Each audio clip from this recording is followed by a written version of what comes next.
Et salut les arpenteurs, c'est MacDrien pour une nouvelle vidéo, comme promis et annoncé dans la précédente. Je vais vous parler donc des 5 couleurs qui existent dans Magic, donc de ce fameux pentacle, de leur signification, pas de comment elles se servent. Ce sera pour la prochaine vidéo où je commencerai à... peut-être pas la prochaine, je verrai. Mais ce sera pour une prochaine vidéo qui sera, je pense, soit la prochaine, soit celle d'après. Mais voilà, si c'est pas dans ces deux, c'est vraiment très très proche. Donc on va se lancer directement dans le concept. Pourquoi les 5 couleurs? Alors les 5 couleurs de Magic, c'est un des concepts les plus importants du jeu. Parce qu'en fait, ça détermine les 5 types de magie qu'un Planeswalker peut utiliser. Donc je vous avais dit dans la précédente vidéo que donc un Planeswalker était un mage qui utilisait donc un paquet de cartes appelé deck pour pouvoir jouer. Et donc ici sont représentés les 5 types de mana, donc on appelle ça du mana, qui peuvent être utilisés par un Planeswalker. Donc il faut savoir que lors de la création de deck, donc je vais prendre celui-là, lors de la création de deck en fait, un Planeswalker doit savoir quel type de mana, il doit savoir à l'avance quel type de mana il va vouloir utiliser. Donc il y a 5 couleurs, le blanc, le bleu, le noir, le rouge et le vert. Et donc ces 5 couleurs peuvent être utilisées tout ensemble, mais c'est vraiment très très rare. Du coup ça fait que souvent lorsqu'on crée un deck, on se limite à une voire 2 couleurs de mana. Donc ici par exemple vous avez un deck blanc et rouge, uniquement blanc et rouge. Et donc c'est un deck dont je vous reparlerai des mécaniques des decks, des constructions et tout ça dans une autre vidéo, ce sera bien plus tard. On va le faire bien prochainement parce que c'est vraiment un très très gros morceau. Qui est une des parties les plus passionnantes selon moi, mais voilà. Donc lors de la création de son deck, ou du choix si jamais vous allez en magasin, voilà, un Planeswalker peut choisir, donc peut faire, comment dire, excusez-moi, un Planeswalker a deux méthodes pour déterminer à quoi va ressembler son deck. Il peut choisir donc de faire par couleur, donc de déterminer une stratégie à partir à la base des couleurs. Utiliser un archétype de deck, on appelle ça, donc c'est un type de deck classique. Ou alors il peut déterminer de faire une stratégie de deck, de dire par exemple que je veux que mon deck il épuise toutes les cartes de l'adversaire, donc ça s'appelle un deck Mull, juste pour information comme ça. Donc je veux que mon deck ressemble à un deck Mull qui doive épuiser toutes les cartes du deck de mon adversaire, et je vais miser sur ça. Et à côté je vais jouer que sur la défense pour donc moi me défendre pendant que lui je lui vide son deck. Donc ça, et du coup après le mage va utiliser donc les 2 couleurs qui lui, enfin si on part souvent en bicolore, donc en 2 couleurs, donc il va choisir le nombre de couleurs qu'il veut et qu'il pense le plus approprié pour cette stratégie. Donc pour ma part j'ai jamais fait à plus de 2 couleurs. J'ai un deck qui donc est celui-ci, qui est en mono vert, donc c'est un monochrome vert. Donc c'est le seul deck que j'ai qui se joue en une seule couleur. Après tous mes autres decks se jouent en 2 couleurs. C'est le format le plus classique qui existe. Et donc on va parler maintenant dans le vif du sujet après cette très très longue intro. On va parler donc des 5 couleurs de Magic. Donc on va commencer par... on va faire en fait comme ceci. Donc on va faire blanc, vert, bleu, rouge, noir. Donc la première couleur de Magic, la plus haute sur le pentacle, la plus haute ça n'a aucune signification, parce que vous voyez que si on tourne le pentacle, les couleurs changent. Donc c'est la plus haute d'accès normale du pentacle, donc c'est le blanc. C'est la couleur Les mages qui jouent le blanc tirent leur énergie donc des plaines, comme vous pouvez le voir. Donc ils tirent leur énergie des plaines. Et le blanc ne signifie pas le bien, il signifie plutôt la justice et la moralité. Voilà, un mage blanc va jouer très très souvent sur ça, sur les concepts de justice et de moralité. Donc ça va être... il y a beaucoup d'humains chez les blancs, mais il y a aussi beaucoup de créatures, plutôt, on va appeler ça des créatures nobles. C'est pas forcément le meilleur terme, mais je pense qu'on peut le caractériser comme ça. Donc qui va être... c'est des créatures un peu nobles, type des chats.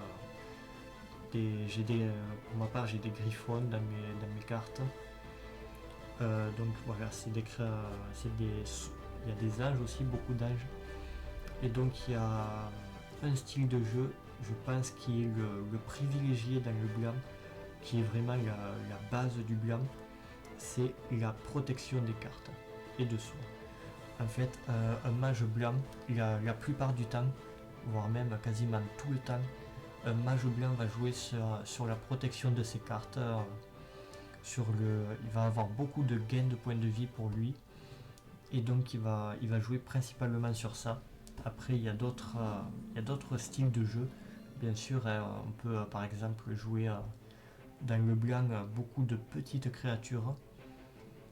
Mais en fait on peut jouer soit beaucoup de petites créatures comme par exemple des humains ou des chats qui sont en général pas très très forts. Les chats, c'est des créatures moyennes.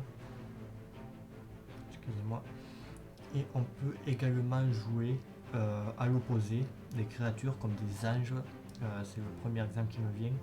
Des créatures comme des anges qui vont être très très puissantes. Donc voilà, c'est vraiment, le blanc est une couleur très diversifiée qui se joue, qui peut être jouée par n'importe qui. Je pense que personnellement, je pense que le blanc fait partie des deux couleurs qui sont pour moi les plus simples à jouer. Donc on va passer maintenant à la suite. On a vu la couleur blanche jouée par les mages blancs, donc qui tirent leur énergie dans les plaines. On va passer à une seconde couleur, donc le vert. Donc le vert, sans étonnement, tire leur énergie des forêts. Les planeswalkers vont chercher leur énergie dans les forêts. Et le vert joue sur la brutalité. Énormément sur la brutalité, il y a énormément de très très grosses créatures dans les decks verts. Et ça joue sur le boost. Énormément, beaucoup aussi. On a beaucoup de cartes qui disent faites gagner tant de points d'attaque à votre créature. C'est vraiment, voilà, le vert c'est de la grosse... c'est la férocité bestiale et primitive en fait. Voilà. C'est sortir une grosse créature très très tôt et la faire booster encore plus pour la faire devenir encore plus grosse, et puis au bout d'un moment elle va mourir. Bah, c'est pas grave, on en a une autre dans notre main, donc on va la sortir à la suite et c'est reparti quoi. Donc le vert se joue principalement sur ça. Il y a beaucoup de grosses créatures, donc comme je l'ai dit,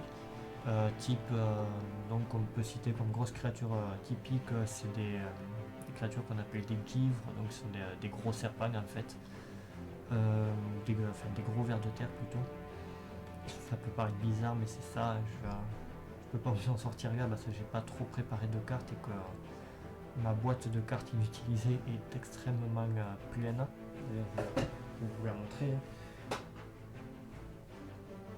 Voilà, ma boîte de cartes.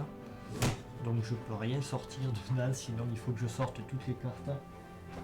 Donc voilà, c'est vrai, j'aurais dû peut-être le préparer avant, mais bon, c'est pas essentiel. Donc voilà, le vert se joue ainsi, donc avec de très très grosses créatures et qu'on fait booster encore plus. Mais il y a également aussi, sans surprise, des elfes, beaucoup d'elfes. Et voilà. Donc voilà pour le vert. Ensuite, donc carte suivante, donc la troisième couleur dans ce sens, c'est le mana bleu. Le mana bleu, donc c'est le mana des îles, le mana des mers, des océans. Donc c'est un mana qui est joué par par des planeswalkers que je vais appeler intelligents en quelque sorte. Je dis pas que les autres sont stupides, mais le mana bleu est une couleur qui joue énormément, voire même tout le temps. Plus des trois quarts des decks bleus, qui contiennent une couleur bleue, vont utiliser le principe de la manipulation des decks pour parvenir à leur fin. Donc c'est comme je l'ai dit tout à l'heure, par exemple un deck qui va faire piocher les cartes et encore et encore et encore jusqu'à ce que l'adversaire n'en ait plus. Ça s'appelle du meul et c'est principalement du bleu.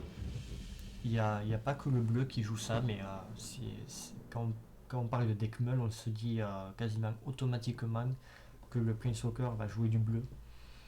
Et donc pour reprendre par exemple l'exemple que j'avais pris tout à l'heure, un deck meul et défensif, par exemple on peut jouer du bleu-blanc, qui donc le bleu va être plutôt utilisé pour faire vider les cartes de son adversaire, pendant que le blanc va nous faire gagner des points de vie ou contrer les sorts, nous empêcher de prendre des dégâts pour épuiser l'adversaire. Donc le bleu voilà, va jouer donc sur le piochage, sur les contre-sorts beaucoup, donc c'est des sorts qui vont annuler ce que l'adversaire va poser, qui du coup vont servir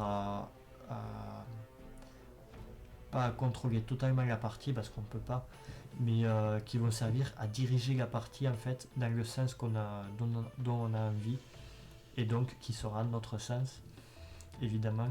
Donc le bleu possède donc des créatures marines telles que des kraken, qu'est-ce qu'on peut sortir encore comme bleu, des léviathans, j'ai aussi un gros léviathan, mais aussi des créatures, beaucoup de créatures aériennes. Le bleu est une couleur qui se joue beaucoup en mer et en air, contrairement par exemple au vert qui se joue quasiment exclusivement sur la terre.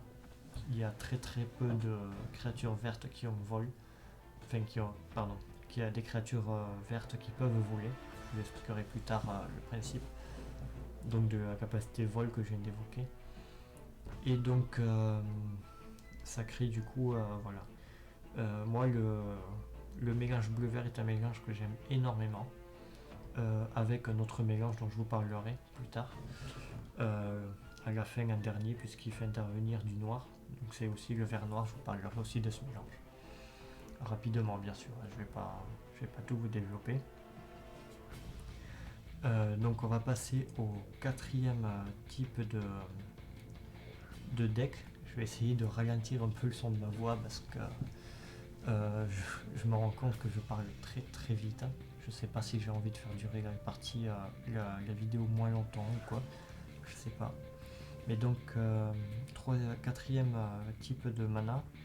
Donc dans les decks Magic, on peut également trouver du mana rouge, qui donc est le mana des montagnes. Donc ça se puise dans les montagnes, dans les volcans, tout ça. Donc le mana rouge, c'est un mana qui est très brutal.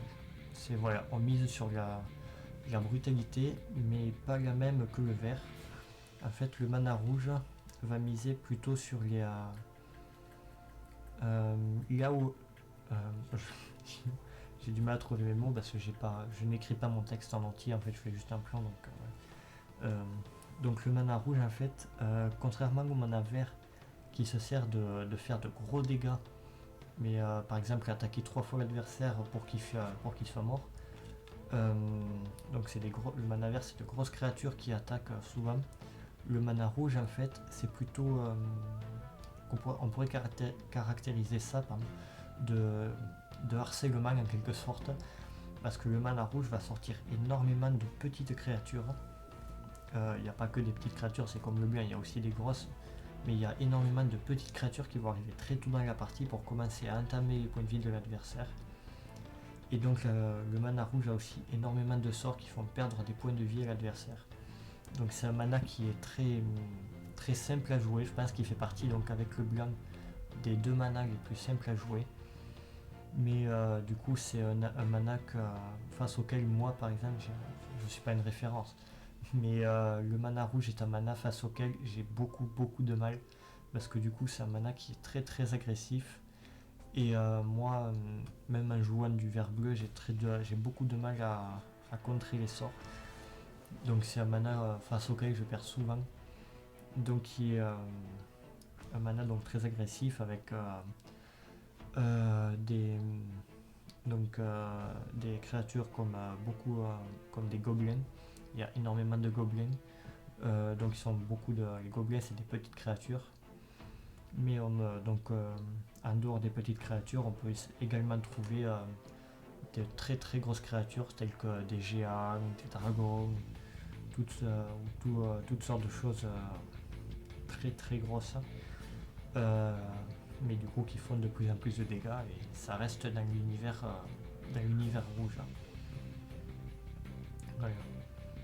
Donc enfin, dernier type de carte, donc le dernier mana du pentacle que nous allons évoquer, c'est le mana noir qui se situe dans les marais. Donc le mana noir, sans surprise, c'est le mana le plus ténébreux des 5 manas. C'est l'opposé du blanc en quelque sorte. Là où le blanc va jouer sur la justice, sur la moralité, sur tout ça, le noir va être plutôt sale, très très sale. Va jouer sur l'immoralité, beaucoup de sacrifices dans les decks noirs. Il y a énormément de sacrifices, donc moi je vois beaucoup de résurrection j'ai un deck noir, j'en ai qu'un, mais je vois énormément de résurrection dans les decks noirs. Parce que du coup, comme on fait beaucoup de sacrifices, à force on est épuisé, donc il y a pas mal de résurrection. Mais du coup, le noir ça va être des morts vivants, on peut trouver des zombies, il y a quelques vampires, pas énormément, mais il y a des vampires. Qu'est-ce qu'on peut trouver encore, toutes sortes de choses crades. Dans l'édition que personnellement je préfère, il y avait énormément de rats. Les rats étaient les créatures basiques des noirs. Après voilà, on peut trouver des ghouls, toutes sortes de choses de plus en plus dégueulasses. C'est le principe du noir, donc c'est jouer sur la saleté et l'immoralité. Et donc le noir, donc c'est du coup, comme je vous l'avais dit, c'est une des deux combinaisons que j'affectionne le plus, le vert noir avec le vert bleu. Font partie des deux combinaisons que j'affectionne le plus dans Magic. Voilà, donc le noir se joue également beaucoup avec le rouge. Je vais vous parler vite fait maintenant qu'on a, je pense qu'on a un peu de temps encore. Je vais vous parler rapidement des différents types des archétypes, donc des cartes des combinaisons les plus utilisées en bicolore. Je vais rester en bicolore. Donc on va faire à partir du blanc. Le blanc, moi je le vois beaucoup en fait avec toutes les couleurs, sauf avec le vert. Sauf avec le vert. Ça peut se faire, mais j'en entends très très peu parler. C'est une combinaison que je n'ai pas beaucoup vue. Le mana, le deck que je vous ai montré là, du coup c'est un deck blanc-rouge. Je vous ai parlé d'un deck blanc-bleu. Et je connais aussi un autre youtubeur qui fait des vidéos donc, sur Magic qui affectionne particulièrement le blanc-noir. Donc on voit que le blanc est vraiment très très utilisé dans quasiment beaucoup de types de decks. Voilà. Ensuite le vert. Donc le vert c'est un deck que personnellement, donc je vous l'ai dit, je joue avec du bleu ou du noir. Parce que c'est un style que j'affectionne, bon, c'est mon style, voilà. Il y a quelques decks aussi vert-rouge qui jouent donc, qui accentuent encore plus, cette combinaison accentue encore davantage le côté agressif des deux manas. Donc c'est une combinaison qui, je pense, marche très très bien. Le blanc, c'est une couleur qui, je pense, peut se jouer avec tous les manas. Un peu moins avec le noir, j'en entends un peu moins parler. Mais donc le blanc, le vert évidemment puisque j'y joue. Mais le blanc, avec le blanc et le rouge, ça marche très très bien. J'entends beaucoup de rapports à ce sujet. Et donc le noir enfin, je pense qu'il se joue quasiment avec tout, sauf un peu moins avec le bleu du coup. Voilà, donc c'était une présentation des 5 manas, des 5 manas existants dans Magic, et donc du pentacle de Magic the Gathering. Donc donc j'espère que cette vidéo vous aura plu. N'hésitez pas à poser un commentaire en dessous de la vidéo, ça me ferait plaisir. Si vous voulez me dire, par exemple, je sais pas, vous avez une question au sujet des manas, une question de combinaison, de stratégie, je peux éventuellement essayer de vous guider. Est-ce que vous avez aimé la vidéo? Si vous l'avez aimé, mettez un pouce vert, un pouce en l'air, un pouce de cette couleur. Si jamais vous n'avez pas aimé la vidéo, mettez un pouce rouge. Mais comme je l'ai dit dans la précédente vidéo, s'il vous plaît, par pitié, mettez-moi un commentaire pour me dire comment je pourrais m'améliorer. Si c'est donc la caméra qui va pas, si c'est le micro qui est donc juste ici en fait. Si c'est le micro qui va pas, si c'est mon rythme de voix, parce que je vous le dis, pendant la vidéo je me suis repris. Est-ce que mon rythme de voix vous convient mieux à la fin comme ça, en plus posé? Est-ce que ça vous va mieux? Dans ce cas, je peux faire un effort, il n'y a pas de souci. Est-ce qu'au contraire, le rythme plus rapide vous paraît plus approprié pour mon style de vidéo? Est-ce que c'est donc le cadrage de la webcam qui vous va pas? Est-ce que vous pensez qu'il faudrait avoir un cadre plus bas, donc que ma tête soit plus haute dans le cadre et qu'on voit plus qu'on voit en fait que ma tête arrive à peu près à ce niveau? Voilà. Et puis sinon, abonnez-vous et partagez, ça me ferait super plaisir. Je dis pas que je fais pas des vidéos que pour être connu, mais c'est vrai que ça me motive énormément de savoir que des gens vous suivent. Donc voilà, j'espère que cette vidéo vous aura plu. Moi je vais m'en aller.